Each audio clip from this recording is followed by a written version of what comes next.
ఇది యాక్చువల్ గా ఇప్పుడు ఈ గవర్నమెంట్ పరంగా కానీ లేకపోతే సొసైటీ పరంగా కానీ what is that we have to do second wave ని మనం దీన్ని కంటైన్ చేయాలి అంటే what best we can do further social అంటే నేను I can only tell as అంటే నాకు మార్చి 25వ తారీఖున స్మెల్ పోయిందండి. పోతే 26ని టెస్ట్ చేయించుకుంటే 27న కోవిడ్ పాజిటివ్ వచ్చింది. ఓకే. వస్తే డాక్టర్ గారితో ఫోన్ లో మాట్లాడితే మీరు హాస్పిటల్లో చేరొద్దండి, మీ సిమ్టమ్స్ చాలా తక్కువగా ఉన్నాయి, కాబట్టి మీరు ఇంట్లోనే క్వారంటైన్ లో ఉండి, ఇప్పుడు మన డాక్టర్ రాజేశ్వరరావు గారు చెప్పారు, ఏదో నాకు ఆ పేర్లు ఇన్వెక్టిమైసిన్ ఏదో ఒక మందు పేరు చెప్పారు, అది తర్వాత బి కాంప్లెక్స్, ఒక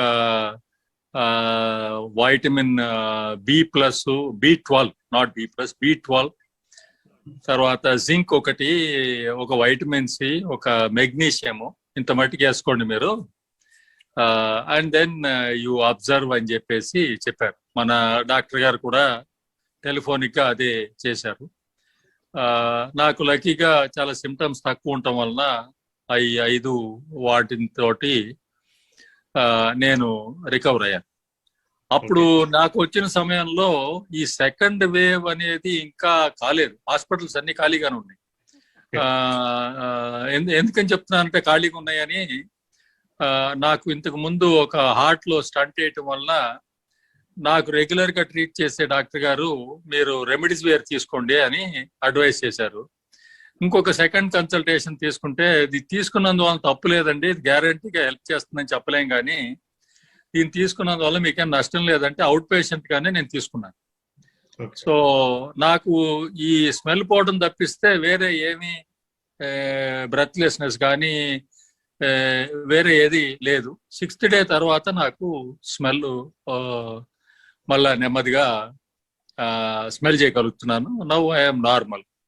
మన ఈ సమయంలో 2-3 సార్లు నేను మన డాక్టర్ రాజేశ్వరరావు గారితో ఫోన్ లో మాట్లాడతాం. వారు ఈ రోజు ఏదైతే మనకి దీనిలో చెప్పారో ఈ కాన్ఫరెన్స్ లో, అవి వారు ఇన్ బిట్స్ అండ్ పీసెస్ చెప్పారు. యాక్చువల్ గా నేను I took the Liberty of telling Satish గారు టు మ్యూట్ ఎవ్రీబడి, బికాస్ వారు మాట్లాడుతున్నప్పుడు మధ్యలో మనం చిన్న చిన్న క్వశ్చన్లు అడిగితే వాళ్ళ థాట్ ప్రాసెస్ మారిపోయి వారు చెప్పాలనుకున్న ఇంపార్టెంట్ పాయింట్లు మిస్ అయిపోతాయి. ఫర్ ఎగ్జాంపుల్, మన రాజేశ్వరరావు ఒక చిన్న సున్నితమైన విషయం ఒకటి చెప్పారు. ఫ్యాన్కి ఎటు పక్కన మనం కూర్చోవాలి, ఫ్యాను గాలి డైరెక్షన్ మన వెనకాల ఉంటే ఈ ఇన్ఫెక్షన్ ఏదొచ్చినా అటు పక్క బయటికి పోతాయి. వెరాజ్ మనం చాలా మంది ఎదురుకుండా ఫ్యాన్ పెట్టి కూర్చుంటాం, అంటే ఆ ఫ్యాన్ ని మన ముఖం మీద కొడుతుంది. అది కొడతాం వల్ల ఏమవుతుంది, మీరు ఈ గాలిలో ఉన్న ఈ వైరస్ కానీ ఇంకేదైనా ఇన్ఫెక్షన్, ఈ వైరస్ కోవిడ్ వదిలేసేయండి, మన మీదకి ఇన్వైట్ చేస్తున్నాం అన్నమాట. ఇట్లాంటి సున్నితమైన విషయాలు, చాలా విషయాలు చెప్పారు ఆయన. కాబట్టి మనం ఈ ఏదైనా సరే ఒక ప్రొఫెషనల్ డాక్టర్ దగ్గర, అది కూడా ప్రొఫెషనల్ అంటే somebody who has experience in this line, వారిని కన్సల్ట్ చేయాలి తప్పితే ఈ సోషల్ మీడియా ఎక్స్ప్లోజన్ వచ్చేసిన తర్వాత మిరియాల నూరుకుని తాగితే అయిపోతుంది, అనవసరంగా కోట్ల రూపాయలు ఖర్చు పెడుతున్నారు, ఆయన 2 మీద ట్రైల్ వేశాడు, బ్రహ్మాండంగా పనిచేసింది, లేకపోతే ఇంకోటి ఏదో చెయ్యండి, చెయ్యొచ్చు, అది వాళ్ళలో ఒకరికో ఇద్దరికో వర్కౌట్ అవ్వచ్చు, కానీ ఈ అన్ప్రూవ్డ్ వీటి మీద ఆధారపడటం కరెక్ట్ కాదు, ఒకటి. రెండోది, ఈ మీడియాలో చూపిస్తున్నవన్నీ కూడా మీరు హార్ట్కి చూసుకుని, అదే రాజేశ్వరరావు ఇంకోటి కూడా చెప్పారు, ఎవరైతే ధైర్యంగా ఉన్నారో, ఎవరైతే కాన్ఫిడెన్స్ గా ఉన్నారో, నేను ఇంప్రూవ్ అవుతానండి, నాకు this is another thing which will pass away, it is not something which is going to effect me అని ధైర్యంగా ఉన్న వాళ్ళు ఎక్కువ పర్సంటేజ్ ఆఫ్ పీపుల్ తొందరగా రికవర్ అయ్యారు. ఈ న్యూస్లన్నీ చూసేసి వాళ్ళు ఏదో టైం ఫిల్లర్ కోసం ఆ చూపించిన 2 డెడ్ బాడీస్ నే పొద్దు నుంచి సాయంత్రం దాకా చూపిస్తే కొన్ని లక్షల డెడ్ బాడీలు మనకు కనపడుతూ ఉంటాయి. చాలా మంది పోతారు, ఎందుకంటే నార్మల్ గా కూడా మనం ఈ కోవిడ్ రాపోయినా కూడా కొంతమంది ఏదో భగవంతుడి ఇది అవనండి ఇంకోటి అవనండి పోతా ఉంటారు. టోటల్ స్టాటిస్టిక్స్ తీస్తే కోవిడ్ వల్ల మట్టికే ఎంతమంది పోయారు, యాక్సిడెంట్లు ఎంతమంది పోయారు, ఇంకొక అజాగ్రత్తలు ఎంతమంది పోయారు, ఇవన్నీ తీస్తే చాలా రకాలైన కొత్త కొత్త విషయాలు బయటకు వస్తాయి. అట్లని నేను కోవిడ్ మనుషులను చంపదు, మనం అంతా అజాగ్రత్తగా ఉండాలనలేదు. మన డాక్టర్లు చెప్పిన శ్రద్ధని మనం పాటించి మనం చేయాల్సిన సోషల్ డిస్టెన్సింగ్, వీలైనంత మినిమల్ ఇంటరాక్షన్లు ఇవన్నీ చేసుకుంటా ఉంటే we are it safe. The second thing is, అంటే అందులో మనలో అందరూ ఆస్తికులు ఉండకపోవచ్చు, కొందరు నాస్తికులు ఉండొచ్చు, కొందరు అగ్నాస్ట్ ఉంటారు. Prayer is something which will work. It work for me, it works for many people. One, it gives you confidence to face the crisis. ఇదొకటి. రెండోది, ప్రభుత్వ పరంగా చెప్తే మీరు అగైన్ ఈ న్యూస్ మీడియాలు లేకపోతే సోషల్ మీడియాలో చూస్తే ఆక్సిజన్ లేదు, ఇది లేదు, అది లేదు. You must imagine the extent of the problem. First phase మనం ఫేస్ చేసినప్పుడు కూడా ఎవరు రియలైజ్ చేయాల ఇంత ఆక్సిజన్ కొరత వస్తుంది, లేకపోతే ఈ మాదిరి ఒక సిచ్యువేషన్ వస్తుంది అని. వేల కొద్ది బెడ్లు ఇంక్లూడింగ్ మన రైల్వే కంపార్ట్మెంట్లని కూడా ఈ కోవిడ్ ట్రీట్మెంట్ సెంటర్స్ గా మార్చి ఉంచారు. వాటిలో చాలా ఎక్కువ పర్సంటేజ్ దేవర్ నెవర్ యూస్డ్. కొన్ని కళ్యాణ మండపాలు కన్వర్ట్ చేశారు, కోవిడ్ సెంటర్స్ గా ఇచ్చేశారు. కానీ ఈ రెండో వేవ్ లో వచ్చేసి మన డాక్టర్లు కానీ మన హెల్త్ ప్రొఫెషనల్స్ కానీ ఎక్స్పెక్ట్ చేయనంత ఎక్కువగా ఈ ఎఫెక్ట్ వచ్చింది. ఈ రావటం వలన ఈ oxygen shortage, bed shortage acute గా ఒక స్టేజ్ లో వచ్చింది. ఇప్పుడు ఆక్సిజన్ షార్టేజీ మనం ఆ బారింగ్ ఒక 2 days gap, which we lost many valuable lives. There is no doubt about it. It should not have happened. But there is no point in abusing government because these are pandemics. These are not things which are expected. ఇది రోజువారీ మనం అనుకుంటే ఏదో ఒక planned process లో వచ్చింది అయితే మనకు అవుతుంది. ఇమీడియట్ గా చాలా ఇండస్ట్రీలు, whether it is Tatas, whether it is Reliance, whether it is Jindal or IOC, whoever had capacity to manufacture oxygen, all of them sacrificing their commercial profits, they switched over to medical oxygen, and now oxygen is not a big issue. Most states, most hospitals are getting, maybe there are 1 or 2 still few remote places where there is shortage. కాబట్టి ఇటువంటి situation లో మన doctor గారు చెప్పినట్టుగా we should reduce the load on the public systems. మనకు అవసరం లేకపోతే మనం హాస్పిటల్కి వెళ్ళకూడదు. 95 సాచురేషన్ మెయింటైన్ చేసి ఆయన కూడా ఒకరికి చెప్పో, ఇద్దరికి చెప్పో, ముగ్గురికి చెప్పో ఇన్ఫ్లుయెన్స్ చేసి, unless there are comorbidities or hospitalisation is recommended. Hospital అయితే మంచి ట్రీట్మెంట్ జరుగుతుంది, ఏమైనా గబుక్కుని నాకు ఏదన్నా అయిపోతే ఎవరన్నా చూస్తారన్న ఉద్దేశంలో హాస్పిటలైజ్ అవుతున్న వాళ్ళు 3 మంది ఉన్నారు.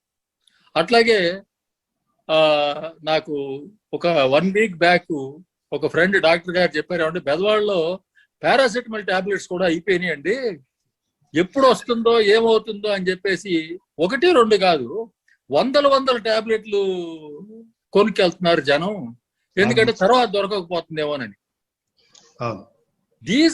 ఇటువంటివి చేసి మనం we are our selves creating a pressure on the system. See, ఇప్పుడు మనకి ఒక మామూలుగా మన ఇంట్లో ఒక 1/2 inch వాటర్ వచ్చే ట్యాప్ ఉంటుంది అనుకోండి, suddenly you want to draw say 5 inches water, it won't come, system won't work, system will collapse. So అవసరం లేని వాళ్ళు హాస్పిటల్కి వెళ్ళకోకుండా ఉంటాం, అవసరం లేని మందులు కొనుక్కోకుండా ఉంటాం. తర్వాత మనం పాటించాల్సిన సోషల్ డిస్టెన్సింగ్లు కానీ లేకపోతే మిగతా విషయాలు కానీ పాటిస్తే కొంత మనం సిస్టమ్ని హెల్ప్ చేయగలిగిన వాళ్ళు అవుతాం. డెఫినెట్ గా 10 మంది జరిగే విషయాలు, గవర్నమెంట్ లెవెల్లో జరిగే విషయాల్లో yes there will be shortages, there will be issues, but government is also comprising of you and me only. They are our elected representatives, our brothers and sisters are the doctors, just take the case of your ward boys and nurses. వాళ్ళు ఎంత risky condition లో పనిచేస్తున్నారండి. నేను హాస్పిటల్కి వెళ్ళినప్పుడు చూశాను. Many of them wear the PP kits, many of them don't wear the PP kits. They are not even bothered. They know that you are a COVID patient. They are touching you. They are giving you admission. They are giving you injection. They are putting you on oxygen support, so on and so forth. So, మనము ఎంత government cooperate చేయగలము, how much we can avoid this situation is what we can do. The next thing is, what is it we can contribute, whether in our own way, whether it is financially to the less privileged people who are unable to bear this burden, or somewhere where you know that he is hoarding medicines and then you can convince them and ask him to release medicine to somebody else. This kind of a thing, if you can do, yes, we will be doing a great service to each one of us, not to others, to each one of us. So, మన రాజేశ్వరరావు గారు చెప్పినట్టుగా confidence పెట్టుకొని మనం దీనిలోంచి బయటకు వస్తాం అని qualified doctors advice follow అయ్యి, qualified doctor could be allopathic doctor, he could be homeopathic doctor if you follow homeopath, or whatever it is, not the quack medicine which is getting circulated in the WhatsApp and Facebook, etc.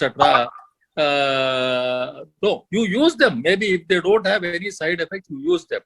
But don't think that that is going to cure, because that is not proved yet. So, with this kutte, certainly we can handle the situation.